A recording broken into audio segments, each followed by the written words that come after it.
I get asked about my posture probably as much as any other thing in drumming because it is something that's Right. it's something that is unique to me. I ran over to him. I'm like, Eloy, how you doing? Nice to meet you. And he goes, shouldn't you be throwing drumsticks out to your fans? Isn't that what you do? And I'm like, oh yeah, I usually do that. Right. I feel like you and I could talk for like 4 hours about this, about just this topic, the Right. the mental aspect of drumming. I can most interesting of all, my dad was there the day you, Steve Moore, played the set that was captured by who knows who, and the video uploaded and went viral to like 42 million views. The drummer at the wrong Wow. gig. My dad was there in the audience, and I didn't know this until years later when we. Matt Greiner is the drummer and founding member of the metalcore band August Burns Red. I knew he'd be busy because they just started a European tour. However, I took a chance and reached out to him to see if he might be able to find a few minutes to come on the channel. He kinda laughed and said, "That's really cute." Then he hung up on me.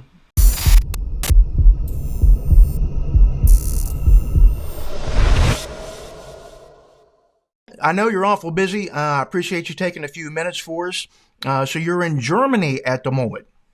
Yes, we are. I want to say thank you so much for working with my schedule. This is, I think, our third time trying to record this episode. Yeah, it is. It is Between, actually. yeah, between farming, band practice, and now I'm on tour. We've definitely been persistent. Yeah. So thank you. I'm really Oh, excited to be on here. just a couple questions for you. I know it's kind of boring and gets old kind of talking about it, but take us back to your beginnings as far as when you started playing drums, and more importantly, why you started playing drums. I bought my first drum set when I was 15. I bought Mm-hmm. a Pearl Export chrome wrapped huge toms 5-piece kit from a friend of my Mm-hmm. brother's. He played in a Metallica cover band. And I'm like, wow, that drum set, man, if I can buy that thing, that would be awesome. I was playing piano before that. And on Mm-hmm. the way home from piano lessons one day, my mom was driving. I'm sitting in the front passenger seat, and I just started tapping my fingers on the dashboard of the car, counting 1, 2, 3, 4, 5, 1, 2, 3, 4, 5, 1, 2, 3, 4, 5, 1, 2, 3, 4, 5. Nice. And I couldn't understand for the life of me why. I'm like, why is it starting and ending on different fingers every time when I have 5 digits? Yeah. I'm counting to five. Why is it starting on my pinky and then it goes in my ring and then my middle? That was the first memory I have where I just realized I'm ready to play drums. Like I am more of a rhythmic musician than a melodic musician. Yeah. I'm more mechanical than I am a feeler or artistic in the sense of like creating melody. And but I looked at my mom. I said, "Mom, I want to play drums." And she looked back at me and she said, "All right," big smile on her face. And she said, "Your dad's going to be the hard sell." Right. Right. So dad came home from work, and at some point, I don't know if it was the same day or not. I was probably too nervous because here I was, 15-year-old me, skateboarding, BMX, skateboarding, motocross, skateboarding. Like I was into phases for 3 years straight that were um, expensive and got in Mm-hmm. the way of everybody. I mean, I built a skate park in our barn. Like, Mm-hmm. I think back to my childhood and I am very thankful for my mom and dad's understanding of something that they didn't understand. Like, Right. this guy wants to do music, this guy wants to play drums, and we don't have any experience with that, but we're going to be supportive of his phases, BMX, skateboarding, motocross, do the loop de doop over and over again. Now here's another one, right? But my dad had the wherewithal to say, you're not going to buy a drum set right away. You're going to start with a snare drum and a practice Mm-hmm. pad, and I want you to do that for a year. So I was 15. I got this snare drum, and a black practice pad, pair of sticks, and a drum book by Alfred's, Mm-hmm. and learned a bunch of rudiments. Just like eyes on the prize. I can't wait to get a drum set. This is okay, but Right. like I need more to hit. Yeah. And a year later, I was still playing. My dad like, I need you to play Wipeout at the very end of this. Once you can play Wipeout, then you can buy this drum set. So, That's always the benchmark. yep, I'm glad I hit that one.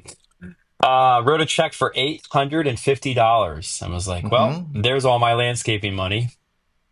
I hope this works out for me. Bought the drum Yeah. set, and that was the beginning, man. 15, 16 years old. Now I'm 39. I've been doing this professionally for about 20 years. Quit my landscaping job back in like 2007. Started touring the world, and I just feel really grateful that I got to do this as a kid, that I was given the opportunity to do this and the support so that 20 years later I can be living what is my 17-year-old dream of being in a Yeah. band, playing shows around the world. As far as influences, who were your earliest? My earliest drum influences, well, the first concert I remember going to was DeGarmo and Key in the 90s. So I grew up Wow. in a Christian home. We Mm-hmm. listened to Newsboys, was about as heavy as it got. Mm-hmm. DC Talk here and there, DeGarmo and Key, Carmen, and then there was the radio station, which played hymns and then maybe contemporary Christian music like the Newsboys. Right. So my drumming influences really started to pop up when I started playing drums and started to hang out with other drummers who were like, "Hey, have you ever heard of this dude?" And I'm like, "No." Mm-hmm. Who's Mike Portnoy? Who's Thomas Lang? Who's Vinny Colaiuta? Like even some of the greats, like Vinny and Steve Gadd. I just hadn't interfaced a lot with them. Oh, you know what? The first drum video I ever downloaded was Tony Royster Jr. Hi, my name is Tony Royster. I'd like to play a solo for you. I'd like to Sure. dedicate it to the late Tony Williams. And he Mm-hmm. just gets up there and shreds for like 10 minutes. That was my first drum video on a computer. Other than that, I didn't really have drum influences until I was like 15 or 16. Right. So what's interesting about my career is that I have been able to meet a lot of these guys that I didn't necessarily grow up listening to. And I've shared stages with them now. Like we've met at festivals and we've met on tour, and I meet them and then I watch their drumming instead of it being the other way around where it's like, oh yeah, I've been following you for like 10 years, 20 years. And I can't wait to meet you. Now it's like, okay, I've heard your name. I've never seen you play. Oh my gosh, you are an amazing drummer. Wow. Right. So number one for me over the last 10 years would have to be Aaron Spears. Mm-hmm. And that his drumming for me was really important because of his groove and his power. But him as a person was really important to me because of him being the person sitting in the back of the room, not ever telling you what he does or how successful he is, and being the first one to stand and applaud you for your drumming. Yeah. Humble, um, kind, text you out of the blue and say, "Hey, how you doing? Hope you're doing well. How's the family?" Like he made you feel like $1 million, like you were Yeah. his best friend. And when he passed away, a lot of people realized that he was doing that to other people. It wasn't Yeah. just you, but man, did he make you feel special. I've heard so many people say Mm. that exact same thing, that he was just a beautiful human being. Mm. Have you met Eloy yet? I've watched him for about 10, 12 years, but I've never actually met him, though. He seems like, I mean, the same thing. On top of being such a monster, he seems like the Yep. greatest guy in the world. Unbelievable. Steve, I was playing a festival 2 weeks ago and Hmm. we're playing our last song. This is like one of the highlights of my drumming career, which I'd love to hear what yours is because I, Hmm. I have. I think one of those moments for you might be Knobles, which I want to just touch on before this is over. Sure. But this was one of my highlights was playing Incarceration Festival in Ohio. I was thinking about Eloy and Slipknot the whole day because they're headlining. Hmm. And actually I was thinking about Eloy the day before. He's a monster drummer, like you said. And I look left, last song, I'm up there playing, and there's Eloy watching me play. Mm, And I'm like, I mean, yeah. I just felt like a little kid who was getting the best Christmas of his entire life, like the best gift ever. Like that mini bike that you asked for like that was that Yeah. experience for me. Afterwards, I ran over to him. I'm like, Eloy, how you doing? Nice to meet you. And he goes, shouldn't you be throwing drumsticks out to your fans? Isn't that what you do? And I'm like, oh yeah, I usually do that. Right. It's like the man of the people. Yeah, right. Now, one thing I wanted to just kind of touch on just briefly. Um, Obviously, you're a powerhouse. You have incredible technique, and you're very fast. But a lot of people are very fast, and have similar sort of things. The thing that sets you so far apart, and I mean really, really far apart, at least in my opinion, is how clean you are. There's no Hmm. slop. There's no if you play a figure, it's da da da da da da da, not boo da. You know what I mean? It's just so Yeah. crisp. You know, and I'm curious. I mean, obviously you've practiced for decades to achieve that, but for other drummers, I'm kind of curious. Are there any staples?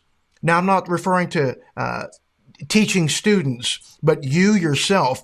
Are there any staples that you kind of go back on all the time as far as your personal rehearsals or warm ups? Hmm. It's a great question. As far as the drumming side of things is concerned, I practice our songs a lot. Um, Hmm. and I shouldn't say a lot, that's a relative term, but 2 weeks or a week and a half before tour, I'll start running the set. And what that means is I sit down and I push play on, we call them blocks. So we have all of our songs for that tour in order, and we have just the click track running. So I can Right. just push play on Paramount. I hear Paramount, beep, beep, beep, beep, 5, 6, 7, 8, ding, ding, ding. And I'm just listening to the metronome. The reason I practice to just the click or the metronome is because if I have the song memorized, and can make it from start to finish with just click and no guitars or vocals or bass or any reference, um, then if the band falls apart when we're playing live, I can keep it going. Like I know where things are headed. I know where I'm at in the song, and I'll just play in my garage when I'm practicing, like I'm playing in front of 1,000 people. Hmm. Treat it like you're performing, and my level of my standard for myself is high, and I think this is the point I want to make outside of drumming, which is I was raised on a farm where you work hard and the you don't always get a reward, at least Right. immediately, for what you're doing. You're working your tail off, and that's just what you do. And the standard is pretty high because, first of all, it's a dangerous place to work. You have to be really careful and do things well. And that's the way my family works. Do things to the best of your ability. That is a transferable quality. And so Hmm. when I started playing drums, I didn't realize it, but I had learned this scale, if you will, of working hard, even if it meant it didn't give me something immediately, right? Which is drumming to a T. You're going to practice a fill for a year before like it takes a long time for things to get in your blood and actually master them. That can be frustrating. It takes a lot of patience.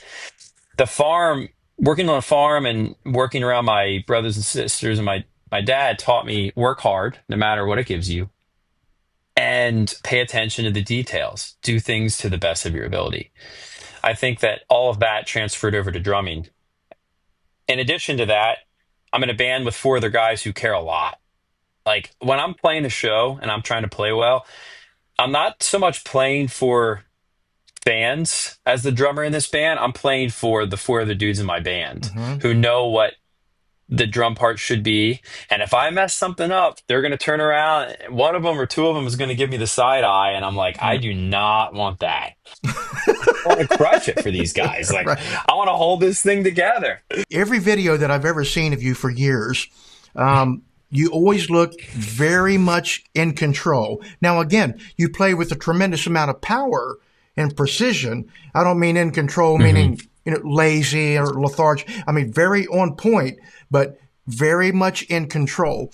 Is that Hmm. something that just comes as a result of playing a certain way for so many years, or is that something that you still focus on every single night? Hmm. In other words, Hmm. is it at the front of your head or at the back of it? You know what I mean? Are you Hmm.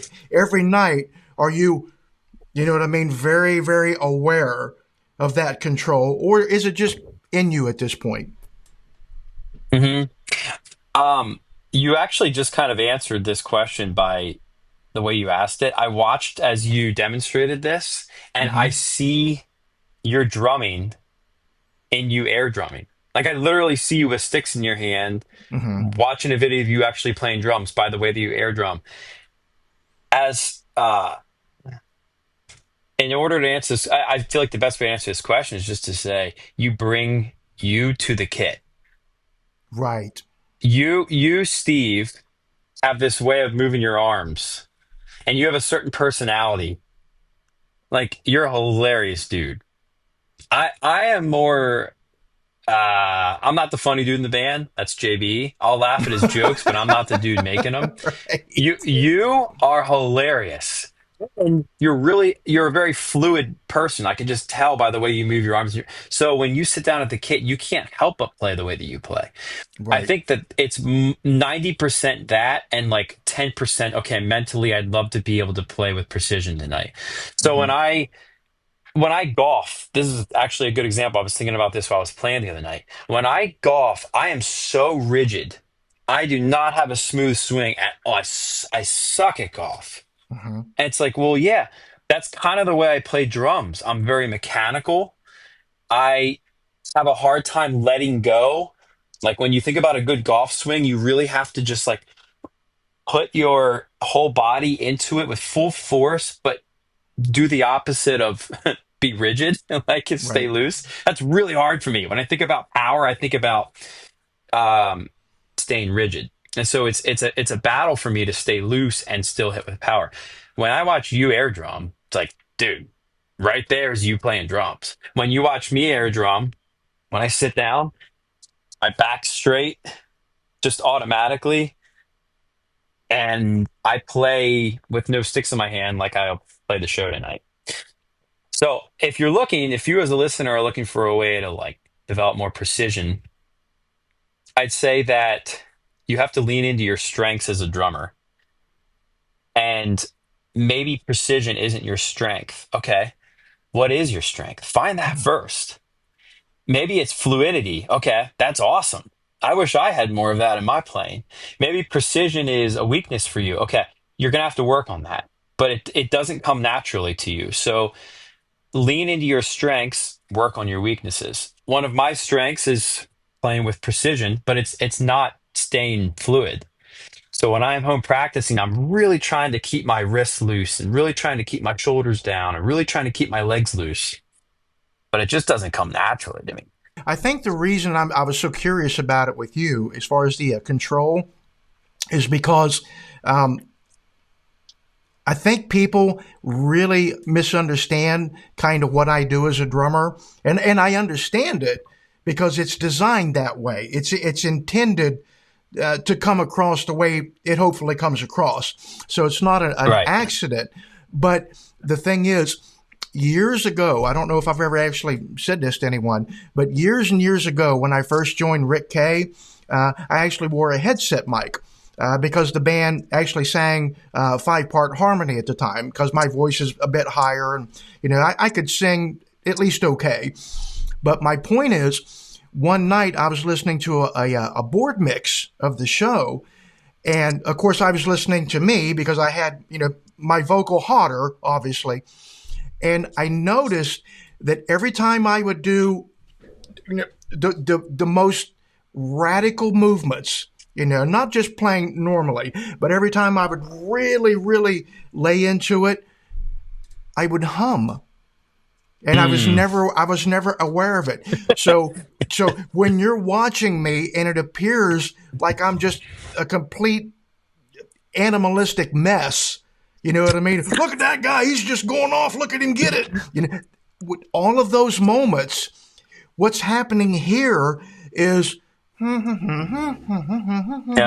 you know because it's a counter. You know what I mean? Mm. Because if I hum, what that allows me, and again, it wasn't something that I was doing intentionally. I just, again, I heard it Hmm. on the mix. But when I started to think about it, it made sense to me because it's just like watching a WWE match. You know what I mean? You have to look like you're just killing it, but you're really Mm. not. And it's the same Mm. thing with or at least that's my approach anyway when it comes to drumming. Absolutely. Is if you're constantly, how should I say, like a velocity, if you're constantly trying to hit 10, meaning from 1 to 10, 10 being the highest, if Hmm. you're constantly trying to hit 10 every single, and I'm not saying that I don't play hard, as you play hard as well, but if you're always going for 10, all you have to do is drop down that little bit and it's Yep. noticeable. Yep. And if you're always at 10, there's nothing in the tank. You can't. There's no place else to go. Where Nope. for me, I found that if I play hard, say around like an 8, I can keep that. And then when my arms way up here or coming from underneath the hat or wherever it is, I got that little bit of wiggle room. You know what I mean? To Hmm. where I can Hmm. do this instead of it, being like this. But the point Yeah. of it is the control thing. The Hmm. only way a person can look completely out of control is to be completely in control. Mm. So if I Great went point. up and just so if I just went up and played like an animal, it's Hmm. going to sound like that. I feel like you and I could talk for like 4 hours about this, about just this topic, Right. the mental aspect of drumming. I compare what we do to athletes a lot. Um, I don't talk about it a lot, but I don't I would be mind blown if Dave Grohl walked into the room or pick any musician. It would be cool to meet Dave Grohl one day, but I would be much more excited about meeting, Jalen Hurts or Saquon Barkley Sure.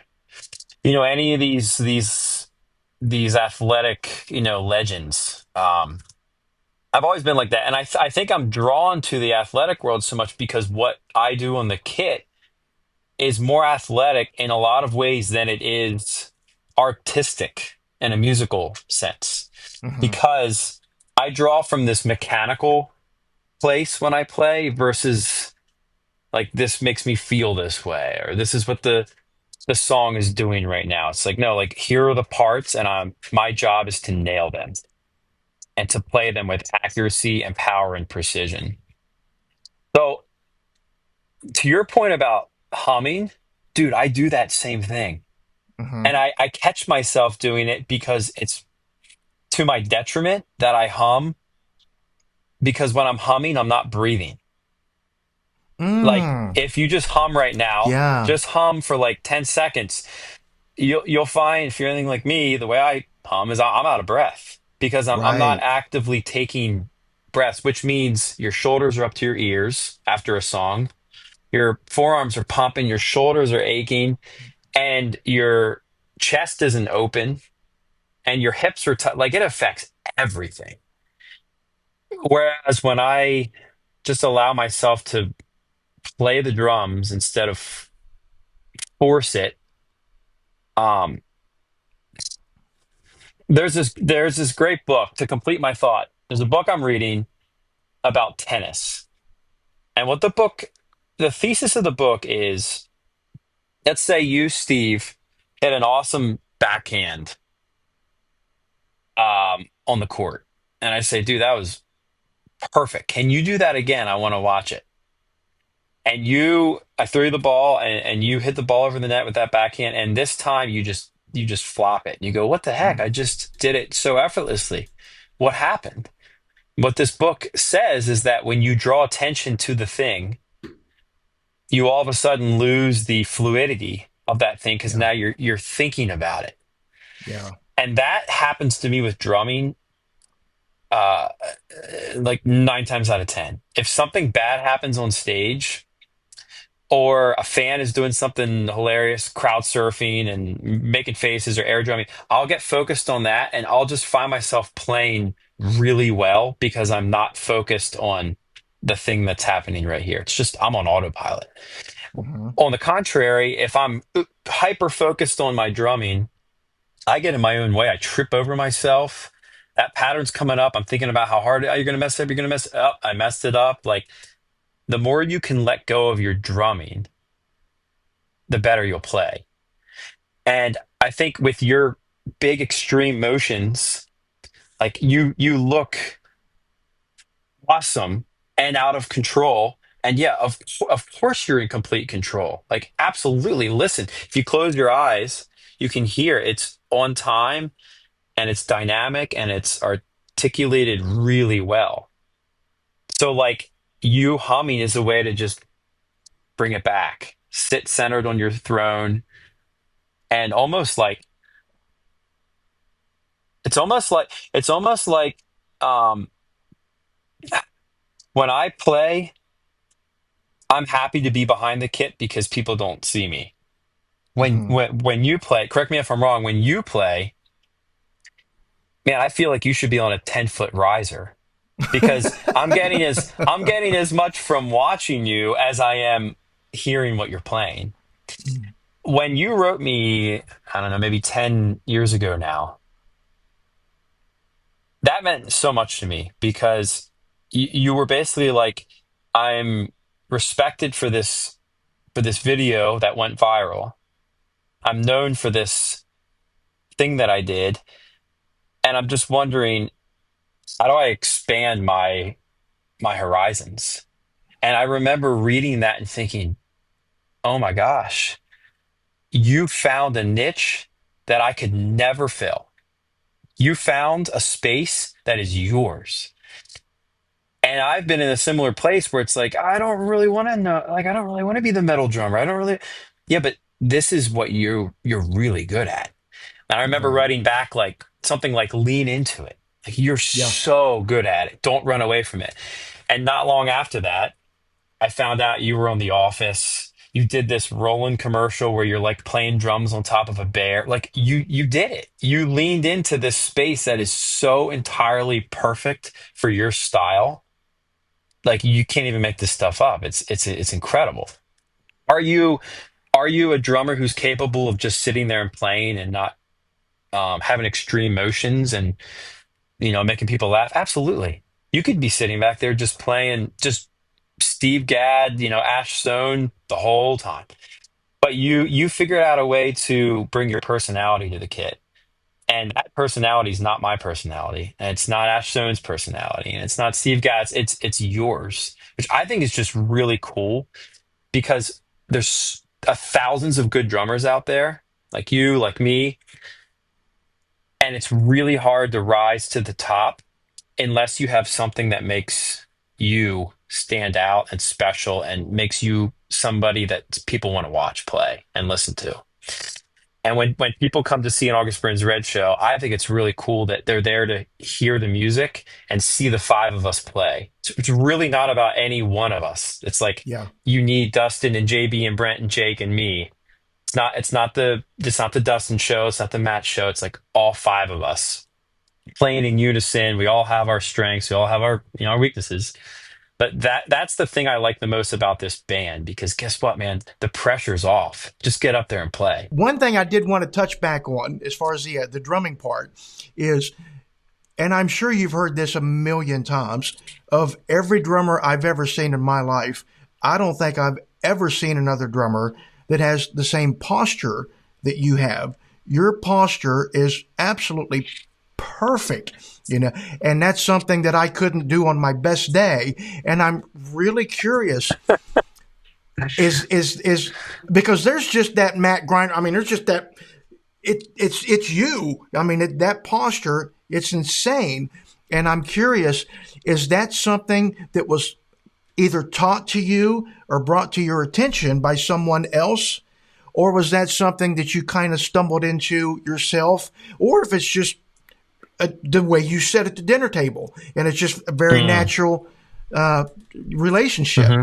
If you were to sit down and play after we're done with this interview, and you were to sit up and try to have that, upright, like sitting up against the wall posture, what would happen to your drumming? Would it be hard to play drums if you were to sit like that? For me personally, very much. Hmm. Okay, and why is that? What would it be a balance thing? Would it be I can't reach my drums? Like what would be hard about For me personally, and everyone's different, I'm sure. For me personally, I wouldn't feel connected.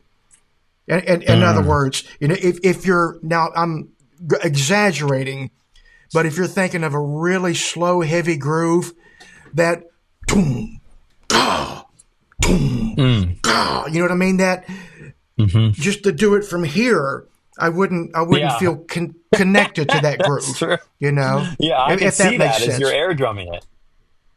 Absolutely. I can literally see it, like you playing that groove here versus you doing this. Yeah. It wouldn't feel right. It wouldn't even look right, to be honest. Hmm. Uh, um, okay, so I've never actually asked someone the question after they've asked me. Obviously, like I get asked about my posture probably as much as any other thing in drumming because it is something that's Right. it's something that is unique to me. And the answer for it is actually pretty interesting. And I think this is a good moment to do this. I want to shout out my dad. It is his birthday today, the day we're recording this, August 6th. And I just want to say, Dad, I appreciate you. I love you a lot. Um, and as someone who grew up going to Knoebels, um, I want to just shout out the Rick K band because my dad is a huge fan and actually went to go see Rick K play at Knoebels like 2 weeks ago. And most interesting of all, my dad was there the day you, Steve Moore, played the set that was captured by who knows who, and the video uploaded and went viral to like 42 million views. The drummer at the wrong Wow. gig. My dad was there in the audience. And I didn't know this until years later when we're talking about you and the band. And I said, Dad, have you ever seen the video of Steve playing? Oh, yeah, I was there. You were there? Wow. Yeah, I was there. So, man, what a small world. But I have to thank my dad for this. My dad made an end table for my mom out of walnut, black walnut. We just talked about this recently. And when I started playing drums, I didn't have a seat. I didn't have a throne. So I grabbed this end Mm. table that was sitting in the basement and I sat on it and it was about the right height and it was stable and I started practicing with it and then we started playing shows and I remember looking around one time at the American Legion in Lancaster, one of our first shows, and thinking, are there like special seats made for drummers? Because it looks like there's special seats made for drummers. And I'm using this coffee table. Yep. Perfect. Perfect. That dumb end table, that very well constricted, thank you, Nevin Greiner end table, helped shape my posture. Because Yeah. for you to slouch on that thing meant that you were going to fall over. I mean, the legs Yeah. were pretty close to each other. It was rectangular. It had a flat surface underneath your legs, so you didn't really have that support, under your thigh. Like the way you sat on it was to sit upright with good posture. And so that's what I did. And I built my drumming, built my drum set around that, and therefore built my drumming around it. Everything from like the ergonomics of how do you get around the kit from snare to toms to like where are my cymbals at? Are they placed closer to me? Are they placed further away? Well, obviously, if you're sitting upright and not leaning, things have to be on top of you more Mhm. than if you're slouched and you're able to get that extra like 4 to 6 inches out of your arms. So I just built this kit around my seat, and my seat wasn't a DW 9000 round throne. It was a black walnut coffee table, end table, rectangular seat.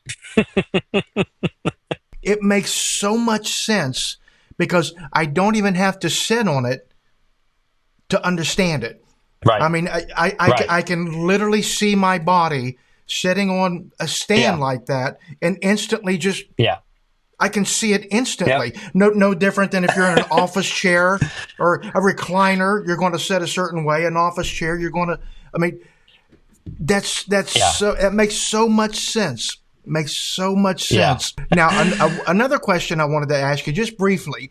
Obviously, you valued education for quite a while. How did that begin? How did you actually start teaching people? Yeah. You know, I don't know that I've ever said this either, but I think I started teaching as a way of validating myself.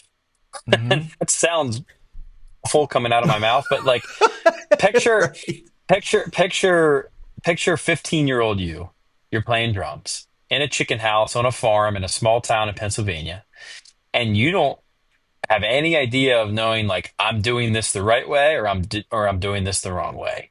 You're just playing drums every day after you get back from your landscaping job. And one day you meet some guys, you start a band, you start playing shows.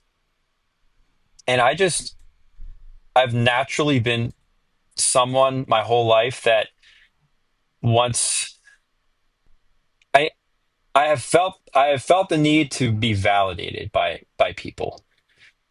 Um, I'm not especially proud of that.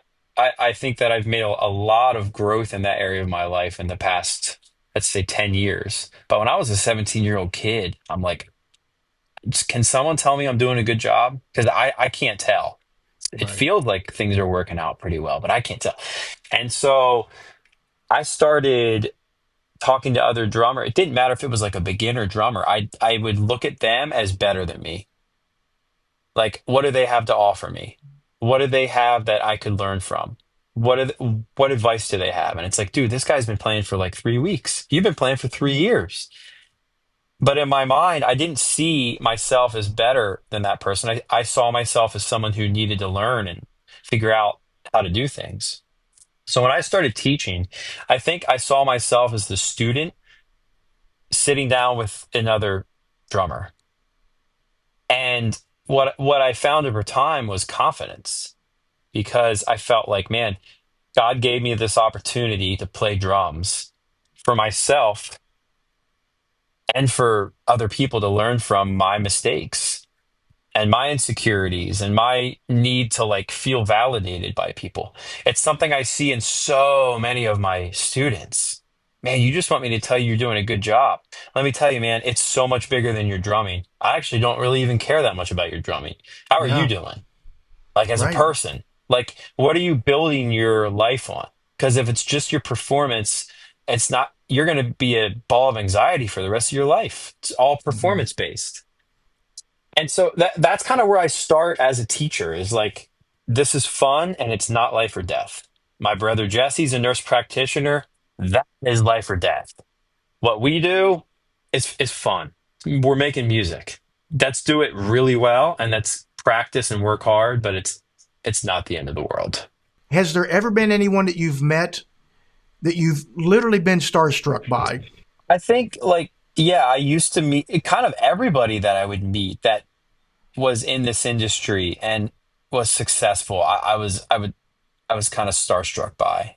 Yeah. But now I'm at a point where, man, I just love my wife and I love my little girl and Mhm. I love my farm and I like and I think when I talk to people, the conversation isn't so much like, dude, you are amazing at what you do. It's like it might live there for a couple seconds and then like with Eloy, it was like he's like, you want to see my kit? I said, yeah. So we climb the stairs. He lifts up the tarp. It's all backlined. It's this huge kit. It's beautiful. I just said, dude, that's a really nice kid. I said, It's just drums though, until you sit down and play them. Like it's you." And I feel like I'm at a stage in my life where I don't I don't see I don't see Eloy as like this superhuman dude. I see him as a peer Right. who might want to be talked to like a human being and not like this superstar. And I can Yeah. connect with him on that level. What's Brazil like? What's home like for you? You excited Right. to go home? Must be nice to get some time off. Like that's how I want to be talked to. Yeah. Because you want to be as famous as people are, they don't want to be treated like they're famous. What a curse in a way to be Taylor Swift. Like you can't go anywhere. To be Justin Bieber. Like I can't imagine a worse thing for me personally than to have that level of notoriety. So I feel like when I meet someone who's successful, the best thing for me and probably the best thing for them is just to be like, how's home? What's your family like? How are you doing? How are things go? Like that's where I want the conversation to be. I mean, obviously, I haven't met nearly as many people as you have, but it's always interesting, though. The people that I have met, usually we end up talking about what do you like vanilla cake? You Right. know what I mean? I mean, or do you like ice cream with that vanilla cake? You know what I mean? Do Right. you like roses? Are you okay with eating roses? You know, we talk about that kind of stuff. You like Honest to roses? goodness, yeah, it's Yeah. so seldom that we talk about a snare drum. You know Right. what I mean? Or do you like Exactly. metal or wood? We Right. we just we usually just don't talk about that. You know, Right. now some drummers that I meet, we will talk about like what we touched on earlier, like ergonomics or your posture or more of a Yeah. mental approach to playing drums. But it's Yeah. so rare that we talk about what's your favorite ride cymbal. It just Uh, we usually just talk about people stuff. You know, Yeah, exactly. so. Yeah. It's so good to talk to you. I look up to you a lot, and I think it's just really awesome how you've leaned into your career. Like you found this niche, your video went super duper viral, and you just feel like, what do I do with this? And I just want to say, I think you've done an awesome job of building your platform and, you know, being a drummer who's paving the way for drummers to be like, what kind of drummer should I be? You know, that's a hard question to answer, and I think you're a great person for people for drummers to come to and be like, what should I do? Like, what do I do next? How do I do this? Dude, the nice words, you have no idea how much they mean. You're actually one of the few people, and again, I'm showing my nerd side here. But if you go to my computer, of course, I have little files, of like every Mike Portnoy kit, every configuration he ever had, I mean, every Shannon Yeah, Larkin. I mean, same thing. I mean, I have, I have the Ray Lazier file and the Shannon file and yeah. you know what I mean, the Scott Travis file. And it's true. I really do. And you're actually a drummer that I actually have the little Matt Greiner file. That's what an inspiration you were to me. I mean, I Uh, literally tried to cop your setup for a year before I finally threw in the towel and went, nah, I can't do it. right. That's Matt's thing. I got to do something else. So, I love that. That's amazing. well, brother, again, I appreciate all the nice words and the support, and especially taking a few minutes out to talk with us. Means quite a lot. My pleasure. Thanks for having me.